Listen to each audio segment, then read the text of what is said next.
መጀመሪያ ሊጀማምረኝ ነው ሊቆርጠኝ ነው ሊፈልጠኝ ነው ትሉና በራሳችሁ ጊዜ የራሳችሁ ነገሩን ታመጡና መጨረሻ ላይ ደግሞ ሸሽጉ ትላላችሁ።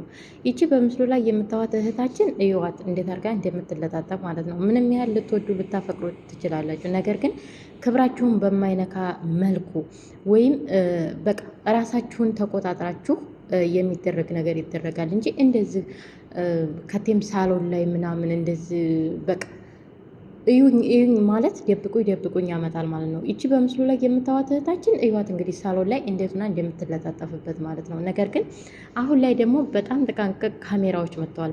በጣም ከምላችሁ በላይ ማለት ነው። ምንም ሊታዩ አይችሉም።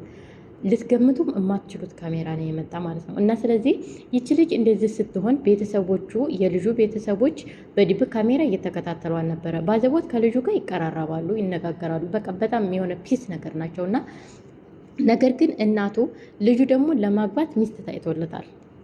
ልጁ ለማግባት ሚስት ታይቶለታል እና ከሰራተኛይቱ ጋር ሁልጊዜ ያልሆነ ነገር አክት ያሳያሉ ማለት ነው። እና ስለዚህ እናትየቱ ትጠራጠራለች። በዚህ መሀል ምንድን ነው ይሄ ልጅ ይሄ እንደዚህ የሚያደርግበት ምክንያቱ ምንድን ነው?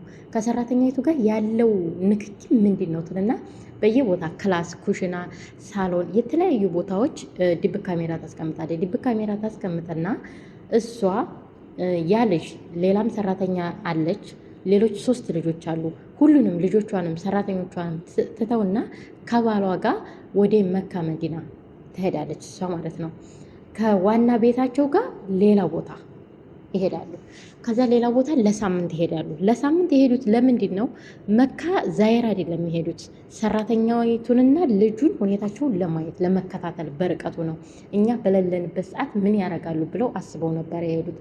ነገር ግን እነሱ እዛ ሄደው በዛ በድብቅ ካሜራ እየተከታተሏቸው እያለ ልጆቹ ያው ታይዋላችሁ፣ ሰራተኛይቱ ከልጁ ጋር በጣም አክት ታደርጋለች፣ ክላሱ ትሄዳለች፣ ምናምን ብዙ ነገር ታደርጋለች ማለት ነው። በዚህ መሀል ሰዎቹ ለሳምንት ብለው የሄዱትን በ2 ቀን ይመለሳሉ። በ2 ቀን ይመለሱና ሰራተኛይቱን ምን እያረግሽ ነው ይሏታል። ከዛ ምን አድርጊያለሁ እኔ? አንቺ ከልጁ ጋር ያለሽ ግንኙነት ምንድን ነው እንዴ ብላ ያለውን ነገር ዝርዝር አድርጋ ሴትዮዋ ትጠይቃታለች።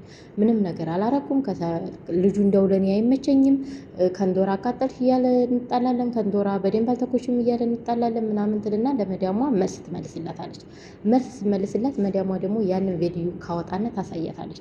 እና ይሄ ቪዲዮ ምንድን ነው ስትላት፣ ላ ይሄማ እኔ አልፈለኩም፣ እኔ ፈልጌ ሳይሆን እሱ ራሱ ስለፈለገ አስገድዶኝ ነው።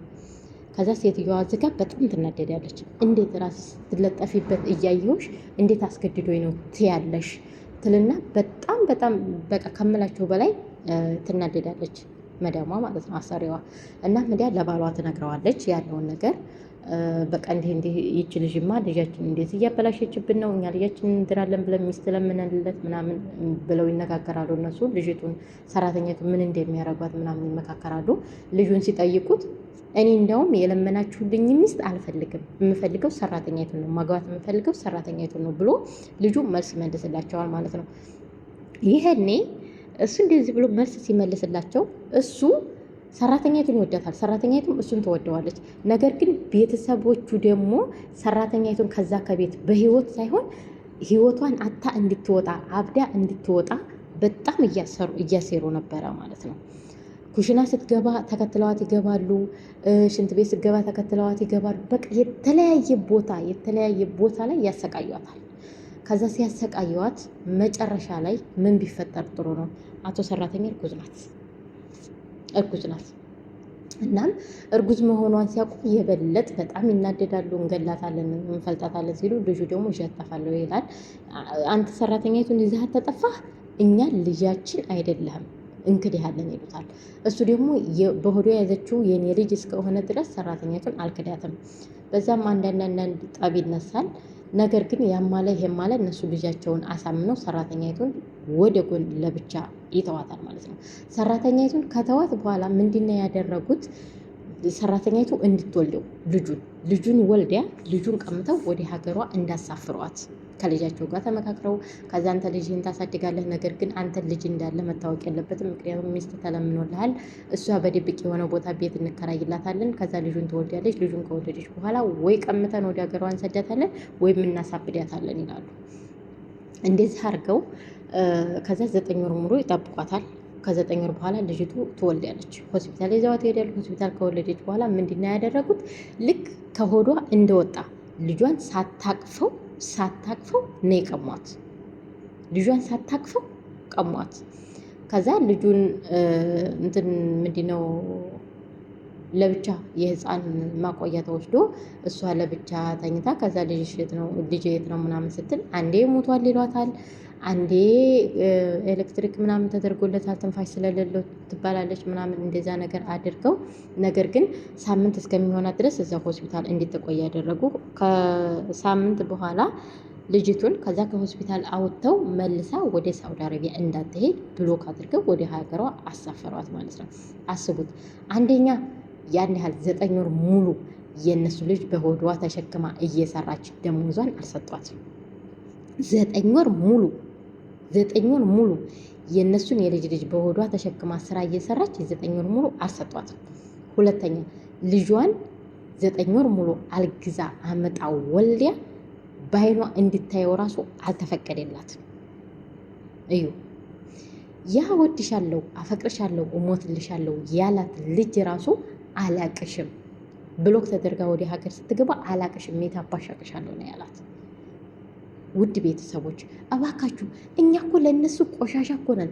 እኛ እኮ ለነሱ ልክ በልተው የሚጥሉት ምግብ ማለት ነው፣ የማይፈልጉት ምግብ ያ ማለት እኮ ነን። ለምንድን ነው ገና ወዶናል እኔ ወድጄዋለሁ ብላችሁ ራሳችሁን አሳልፋችሁ ሰጣችሁ ክብራችሁን? ሴት ልጅ ክብሯን እኮ አሳልፋ አትሰጥም። ክብራችሁን አሳልፋችሁ ሰጣችሁ፣ በኋላ ግን እንደ ቆሻሻ ሲያዋችሁ ምን አይነት አእምሮ ነው ያላችሁ? ምን አይነት ህሌና ነው ያላችሁ? ያቺ ልጅ አሁን ላይ ኢትዮጵያ ገብታ ቁማ እየሄደች አይደለም። የቁም ሞት በሉት፣ የቁም ሞት። ለቤተሰብ ይሄ ነው ብላ የማትናገረው ለቤተሰብ ምንድን ነው ያለችው? ኢትዮጵያ ስትገባ እኔ 9 ወር ሙሉ እስር ቤት ነበርኩኝ፣ ከስራ ተባረሬ ስልክ እንዴት ነው የምትደውይ ስትባል አይ ስልክ አንዳንድ ጊዜ እየሰጡ ስለነበር እንደዛ ነው እንጂ የምደውለው እኔ ተይዤ ጠፍቼ ስለምሰራ፣ እሷ ጠፍታ አይደለም ኮንትራት እኮ ነው፣ ጠፍቼ ስለምሰራ እስር ቤት ነበርኩኝ፣ 9 ወር ሙሉ እስር ቤት ነበርኩኝ። አሁን ከእስር ቤት ተፈትቼ ነው የመጣሁት ብላ ለቤተሰቦቿ ተናገረች ማለት ነው። ነገር ግን እሷ ውስጧ በጣም ተቃጥሏል፣ ውስጧ በጣም ተጎድቷል። አንደኛ እንደዛ ሆና የወለደችው ልጇን በአይኗን ለማየት ራሱ አልበቃችም። ሁለተኛ 9 ወር ሙሉ የእነሱን የልጅ ልጅ በሆዷ ይዛ ስራ እያስፈጓት 24 ሰዓት እያስፈጓት ስራ ማለት ነው። ልጁ እንዲወልድ ሳይሆን ልጁ እንዲወርድ ነበር የሚፈልጉት። የሚገርማቸው ነገር ግን የፈጣሪ ስራ ሆኖ ልጁ ደግሞ ተወለደ። እንደዛ ሆና እየሰራች እራሱ 1 ብር ሳይሰጡ ወደ ኢትዮጵያ ብሎክ አድርጎ ማሳፈር ማለት የእውነቴን ነው የምላችሁ ከምላችሁ በላይ በጣም ቅጭዳት ይጎዳል። ነገር ግን ይህን ሁሉ ጥፋት ያጠፋችው እራሷ ናት። ይህን ሁሉ ነገር ያደረገችው እራሷ ናት። እንዴት ሰው ሊሳሳት ይችላል? ሰው እኮ ከሰው ስህተት አይጠፋም። ሊሳሳት እንዴት ፊት ለፊት ሳሎን ላይ እንደዛ ትንገራጠጣለች? ሳሎን ላይ እንደዛ ተለጣጥፋ። ኧረ ተው፣ ኧረ ተው፣ ክብራችሁን ጠብቁ፣ ራሳችሁን ጠብቁ። እናንተ በቃ ለህይወታችሁ አታስቡም እንዴ? የእውነቴን ነው የምላችሁ በጣም ነው የምትገርሙት ግን